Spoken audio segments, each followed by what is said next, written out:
Mrs world 2022 सरगम कौशल ने जम्मू में media से खिताब किया। सरगम कौशल ने मिसेस वर्ल्ड का ताज पहनने के बाद पहली प्रेस कॉन्फ्रेंस की।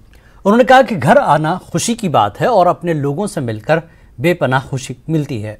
उन्होंने कहा कि मशहूर होना और मिस वर्ल्ड का ताज पहनना कौम और इंसानियत के लिए काम करने की जिम्मेदारी बनती है। उन्होंने खवातीन को बाख्तियार बनाने और मनशियात के इस्तेमाल को रोकने के लिए काम करेंगी।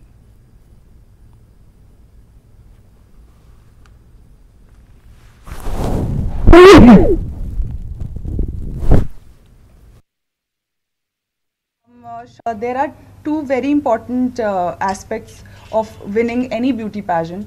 हमें लगता है कि it is just a pageant, आपको क्राउन मिल जाता है, सैश मिल जाता है, पॉपुलैरिटी मिल जाती है, बट इस पॉपुलैरिटी के साथ आती है रिस्पॉन्सिबिलिटी, जो कि दो बहुत मेजर चीज़ों को लेके आई है। जैसे मैं मिसेस इंडिया के टाइम पर self defence for young girls को प्रमोट करती थी। स्कूल्स में जाके, मुंबई के काफ़ी स्कूल्स में जाके हम सेल्फ डिफेंस वर्कशॉप्स करते थे। तो वो एक चीज़ थी जो मिसेस इंडिया INC के टाइम पे होती थी और अब वर्ल्ड के टाइम पे भी की जाएगी। और दूसरी बहुत इम्पॉर्टेंट चीज़ है ड्रग अब्यूज़ के बारे में इंडिया को और वर्ल्ड को जागरूक करना।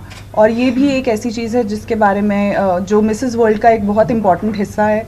एंड आई एम होपिंग कि इस साल में, इस अपने जो भी ये पूरा साल रहेगा 2023 का, इसमें मैं ये जागरूकता फैलाऊंगी।